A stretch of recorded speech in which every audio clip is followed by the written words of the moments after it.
मुलांचं भविष्य घडवूया. आज या ठिकाणी आपण मुलांचं कौतुक केलं आणि खरंच कौतुक करण्यायोग्यच त्या मुलांनी आपलं वक्तृत्व केलेलं आहे. हिंदीतलं असू दे, मराठीतलं असू दे, नाहीतर इंग्रजीमधलं असू दे, इतक्या चपलक शब्दात मीही शालेय जीवनातून पुढे आलेली मुलगी आहे. मी माझा कॉलेज असेल किंवा अभ्यास असेल या सगळ्या अभ्यासामधून आतापर्यंत जे काही सगळे कार्यक्रम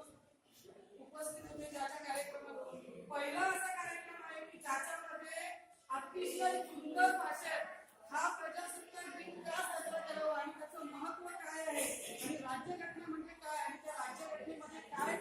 समाविष्ट केलेलं आहे याचा उत्तम प्रकारे विवेचन करणारी आपली ही पहिली शाळा समितीचा आपल्या सगळ्या शिक्षकांचं आणि त्या मुलांचं